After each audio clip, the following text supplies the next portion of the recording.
लोकसभा संबल क्षेत्र के गांव चौराहे पर पहुंची सच आपके द्वार की टीम, जहां जनता से जाना अब की बार किन मुद्दों पर वोट करेगी और क्या विकास के मुद्दे होंगे। जनता ने कहा कि हम नफरत के खिलाफ वोट करेंगे, संविधान बचाने के लिए वोट करेंगे और बहुजन समाजवादी पार्टी के प्रत्याशी चौधरी सौलत अली खां को भारी मतों से विजयी बनाएंगे। क्या नाम है आपका? मेरा नाम अरमान अली है। अरमान अली, लोकसभा के चुनाव के जो है 7 तारीख को वोटिंग होनी है। जी। क्या लग रहा है? देखिए, लगना तो वो अलग बात है। पहले तो आपका बहुत बहुत धन्यवाद जो आप हमारे क्षेत्र में आई, और दूसरी बात यह है कि हमारा पहला जो चुनाव चलते आए हैं पहले से, वो डॉक्टर बग थे हमारे बचपन जमाने से, और हमने उन्हें जिताया, बड़ी भारी मतों से जिताया। बहुत मतलब ऐसा भी हम बचपन के जमाने से वर्ष आपको देखते आ रहे हैं। बिल्कुल जी, हमने तो कभी उनके ही नाम सुनते आए थे। अच्छा। लेकिन उसके बाद में क्या है, पिछली बार हमने लगभग 6.25 लाख वोट दिए थे उनको। अब उनके पोते आ गए हैं। पोते साहब को भी हमने अपने जो कुंदर की विधानसभा लगती है हमारी, कुंदर की विधानसभा में भी हमने उनको बहुत भारी बहुमत से जिताया था। उसके बाद पता नहीं क्यों हमारी कुंदर की विधानसभा से मैं वो कभी आए नहीं, मतलब कुंदर की मैं चाहे रह लिया हूँ, लेकिन हमारे जो ब्लॉक मंडा पार्टी पड़ता है यहाँ कभी आए ही नहीं।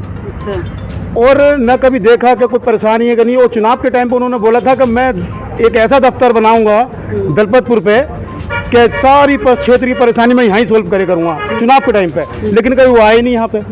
तो लोगों में बहुत विरोध है उनका, और विरोध का मतलब ये है कि यहाँ से तो वो एक गांव से दो तो चुनाव के टाइम में तो सभी लोग वादे करते हैं, दावे करते हैं, ये भी करेंगे वो भी करेंगे, और जनता को पूरी तरह से अपने तरफ करने के लिए जो पॉसिबल है वो कहते हैं। जी। अब इस बार आप लोग क्या सोचकर भरोसा कर रहे हैं जिस कैंडिडेट पर कर रहे हैं? देखिए, हमारा तो अब के हम बिल्कुल संविधान बचाना है, तो हमें भैया, हम मुस्लिम समाज और हमारे साथ जाटव समाज है, हमारे पास प्लस ओबीसी, हम सभी लोगों ने ये निर्णय किया है कुंदर की विधानसभा से। बाकी सभी विधानसभा से मैं सुनता आता हूँ, सभी विधानसभा से ये सभी लोग मतलब भारी बहुमत से सौलत बाबू जी को विजय बनाएंगे, जो कि बीएसपी के कैंडिडेट हैं और बहुत सच्चे, बहुत ईमानदार, बहुत ही कर्मठ, मतलब उनकी मिसाल है ईमानदारी में। इस लोकसभा चुनाव में आप कह रहे हैं संविधान बचाना है, लोकतंत्र बचाना है, इस बात को लेकर के वोट करेंगे, या क्योंकि आप जैसे बता रहे हैं कि सांसद जी लौटे नहीं, विधायक जी लौटे नहीं,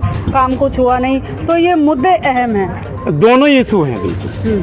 भैया, हमारी परेशानी सुनते तो हम वोट कर देते, ये सबसे बड़ा मुद्दा है। और दूसरा मुद्दा ये है कि आप तो मीडिया बंधु हैं, आप तो हमसे बेहतर जानते हैं, आप तो क्षेत्र में घूमते हैं, तो आप देखते हैं कितना मतलब करप्शन बढ़ चुका है, कितनी महंगाई बढ़ चुकी है। हम उब गए हैं बिल्कुल। अब हम जो है बहन मायावती को लाना ही चाहते हैं हर हालत में, और हमें फिर ईमानदार सरकार में बदलाव होना चाहिए, बिल्कुल होना चाहिए। और हमने तो अब तय कर लिया है कि अब बहन जी को लाना ही होगा।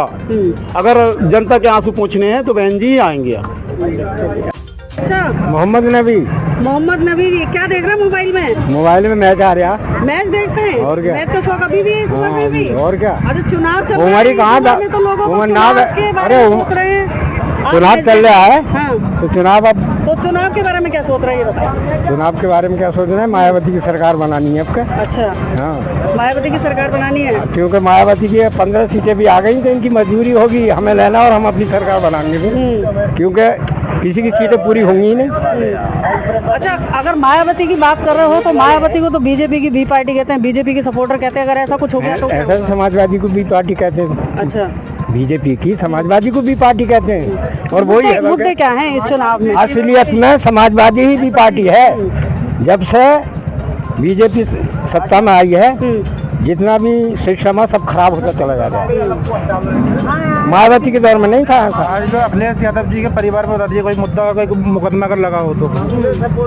अच्छा, ये बताइए कि इस बार संबल लोकसभा से जी, क्योंकि पिछले बार सांसद जो रहे हैं वो सपा पार्टी से, और सपा और बसपा का गठबंधन था, तब वो जीते थे, तो आपने जो वोट किया था पिछली बार उनको समाजवादी को किया था। वो समाजवादी की तरफ से बनाया था कि बसपा की तरफ? समाजवादी की तरफ से बनाया था। तो अब क्या सोच रहे हैं? अब ये सोच रहे हैं कि मायावती एक ऐसा विकल्प है जो बीजेपी को रोक सकता है। समाजवादी को तो 25 साल से हम दे रहे हैं वोट, उससे कुछ नहीं हुआ।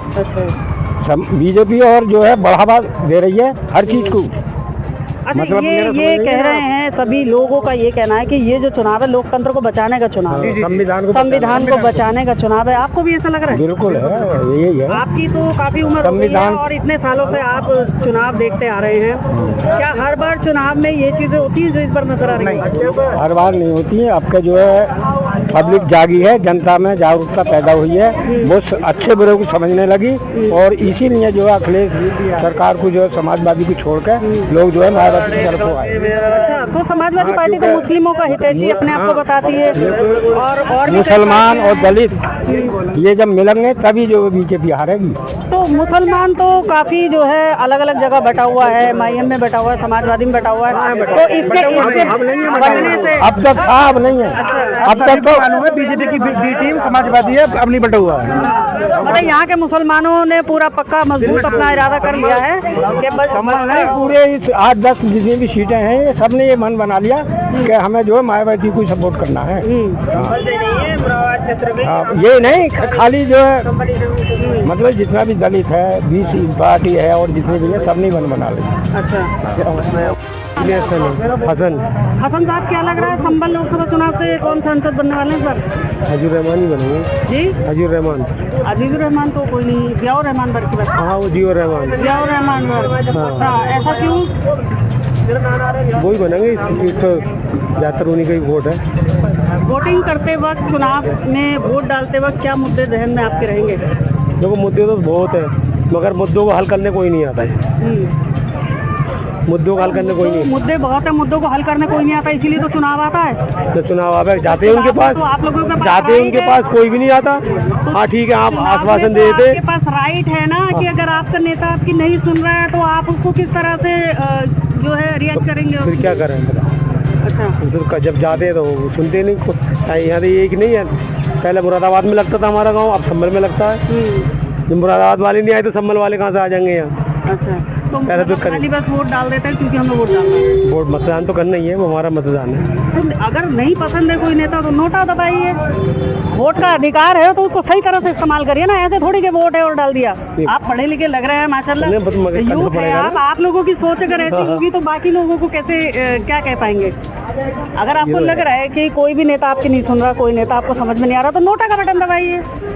नोटा का बटन तो जब दबाएंगे जब दबाने लायक होगा। क्यों नहीं? नोटा वोट भी तो डालने जा रहे हैं। वोट नोटा का तो मतलब ही है ना, अगर आप किसी कैंडिडेट पर भरोसा नहीं जता रहे हैं तो आप नोटा यूज कीजिए, क्योंकि आप चुनाव में कैंडिडेट का जो है विरोध कर रहे हैं। विरोध तो मैं मैडम विरोध करने के बाद भी कुछ नहीं हो रहा, तो इसलिए मतदान तो जिसे देना आते नहीं है। मतलब मत देना है तो किसी न किसी को देना। लोकसभा 2024 के चुनाव के 2 चरण की वोटिंग पूरी तरह से कंप्लीट हो चुकी है और तीसरे चरण की वोटिंग 7 मई को होनी है, जिसमें संभल लोकसभा भी शामिल है, जहां 7 मई को चुनाव होने हैं।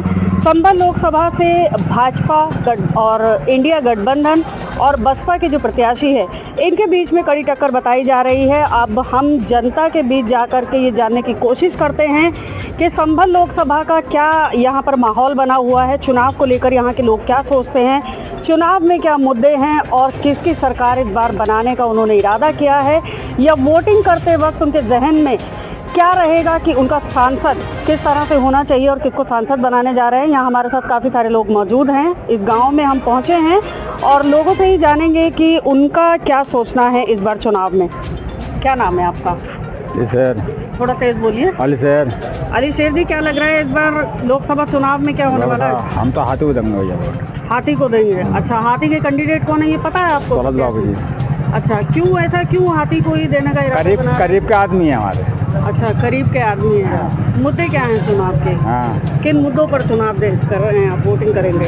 ये तो हमारे पास इतने पढ़ोगे ना आए हम तो बस वोट लगाना, हमें वोट दे देंगे, बस वोट दे देंगे। हाँ। तो चुनाव, अच्छा ये तो पता होगा कि जो है वोटिंग कर रहे हैं, कोई नेता हमें चुनना है तो नेता हम क्यों चुनते हैं? हाँ। क्योंकि अभी तो यहाँ पर सपा सांसद थे जो मौजूदा थे, शफीकुर रहमान वर्ग, हाँ। तो उनके कामों से संतुष्ट नहीं है? वो जरा काफी दूर है हमसे। अच्छा, हाँ। मतलब ये है कि नेता का जो है करीब का होना चाहिए, हाँ। इसलिए आप वोट। बात ये है।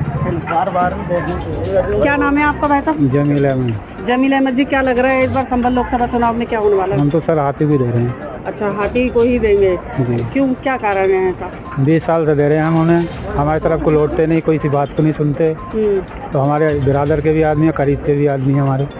अच्छा, इससे पहले सपा प्रत्याशी को आपने यहाँ से वो बनाया था सांसद, फलाना हम तो उनके कामों से संतुष्ट नहीं है? नहीं, क्या मुद्दे? वो काम ही ना करते हैं, हमारी तरफ लौटते ही ना, वो मंदिर को मर गए, वो लौटे ही ना। 5 साल में चुनाव के वक्त में तो आए होंगे? चुनाव के वक्त में तो हर आदमी आता है। अच्छा, उसके बाद कोई नहीं, मंदिर को मर गए, एक बार भी नहीं मिले? नहीं। तो अब आप हाथी के कैंडिडेट को यहाँ से सांसद बनाना चाह रहे हैं? जी, तो हाँ। लग रहा है कि आपके बीच में रहेंगे? पक्की आपकी उम्मीद है बातें हमें, सुनेंगे? पक्की उम्मीद है हमें जीतेंगे।